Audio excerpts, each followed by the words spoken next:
Hello and welcome. This is Cheryl. Thank you so much for joining me today. Today we are on day 7 of the 12 days of Stitchmas. So if you don't want to see what's in day 7, now is your warning to save this video to watch later.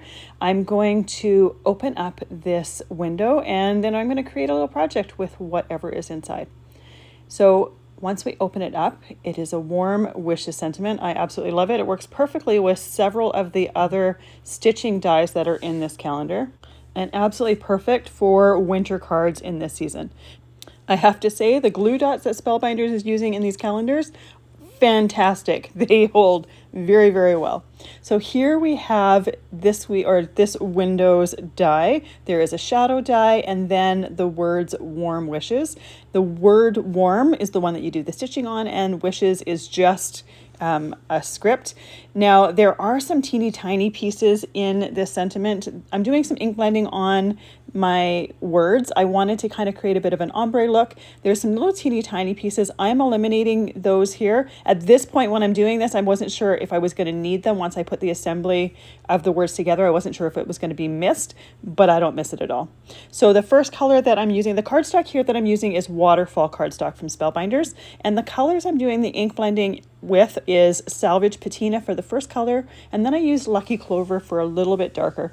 I was a little bit light-handed with the Lucky Clover because it's got more of a greeny tone and I didn't really want it to end up looking too green.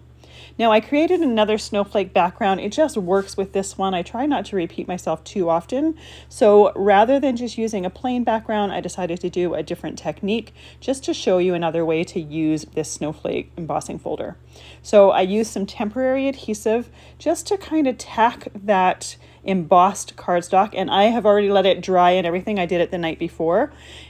So that's holding that piece of cardstock in place. And I'm using my Salvage Patina Distress ink to rub over the other side of the embossing folder. I close it, run it through my Spellbinders Platinum 6 machine with the embossing stacking. And you can do this as many times as you want to get a nice even back.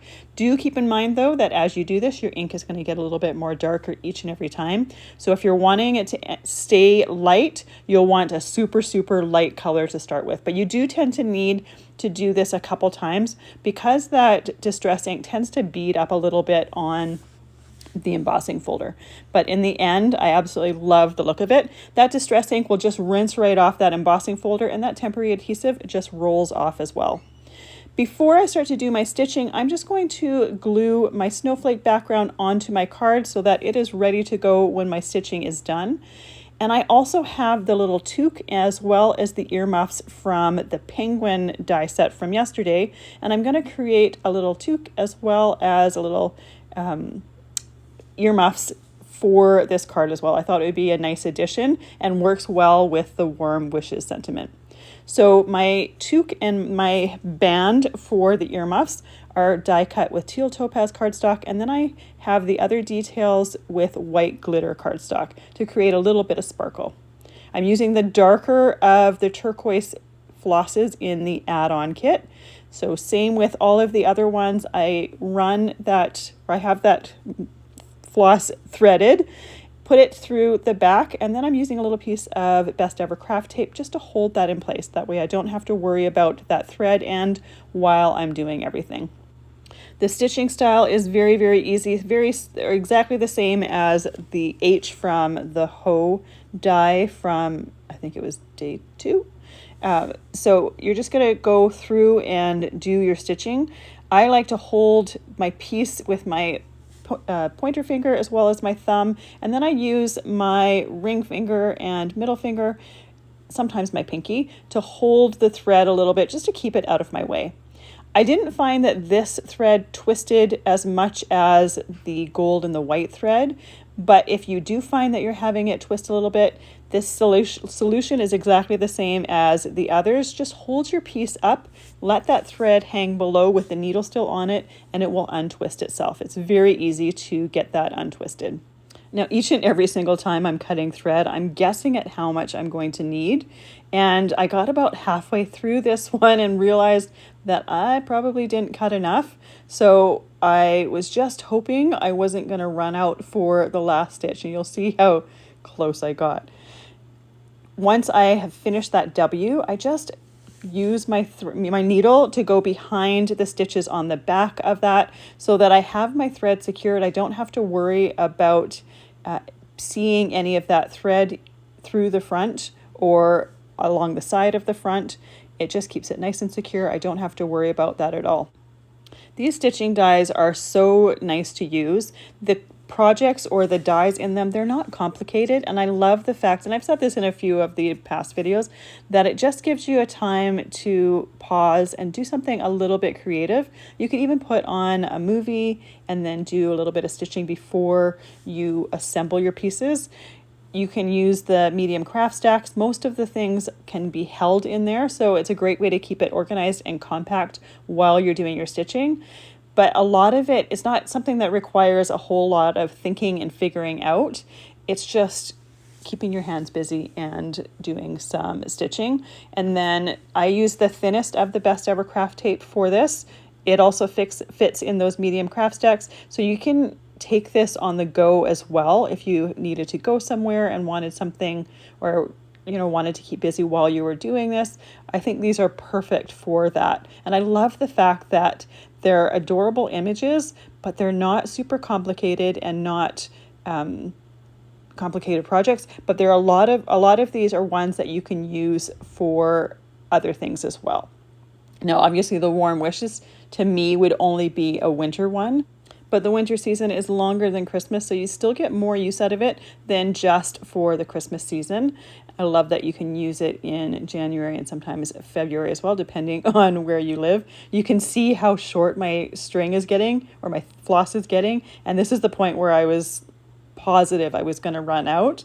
I end up having the exact amount that I needed. I don't think I could have done one more stitch. So it worked out absolutely perfect, but it was a fun game of, am I going to make it or not? So with this M, I did the same thing as the W. I just threaded that stitch underneath the stitch behind it, just to hold that nice and secure again. One thing I forgot to mention for that A, I ended up on that one part of it, I ended up doing a running stitch, and then I did a running stitch in the missing spots on the way back, and that's how I secured my thread. So if that works better for you, or you prefer that, that's absolutely an option. It really is, neither one is right or wrong. It just is what works better for you, what you like best. So you can see how I had the exact amount. I didn't need any more. Definitely couldn't use any less.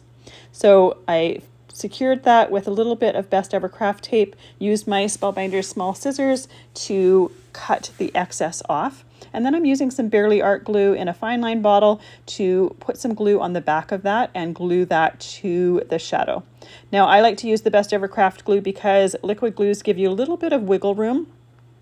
And I do find that because there's a tiny little bit of dimension on the back there from the floss, I like to use my reverse tweezers to hold that in place while it's drying. For a piece this large, off screen, I used my fingers as well to hold down some of the areas of the sentiment in the center. For the wishes sentiment, just need a little bit of glue behind there. I do find the reverse tweezers help with that as well, to hold it in place while you're adding the glue. It keeps your fingers out of that. Because I have my background all done, it's nice and dry, I can just add my sentiment as well as that little toque and the earmuffs. Now I'm just going to keep this in the center of my card. You could easily add more to this. You could take the snowflakes from the penguin die as well and add more snowflakes. Because of the technique that I used on the background, I didn't find that was necessary. Now at this point, I didn't really know where I was going to put that piece of earmuffs. Probably could have hung it from the end, from the little hook piece from the M, but I didn't really like the way that looked. So I just put it on the M as if the M was wearing earmuffs. To finish off the card, I just added a tiny little bit of Stickles in the center of the snowflakes, just to tie in the sparkle from the snowflakes with the sparkle from the glitter paper that I used on the toque die cut as well as the earmuffs. Just a way to add a tiny little bit of extra texture and sparkle on the background. And I always love the way just a dot of Stickles looks in the centers of snowflakes. You could go farther and add more glitter. You could completely cover the snowflakes, but for me, less is more. Here is the finished card. Very, very simple, but I think it's absolutely adorable and perfect for the upcoming winter season. Thank you so much for joining me today. I really appreciate you being here, and I can't wait to see what is in day 8 tomorrow.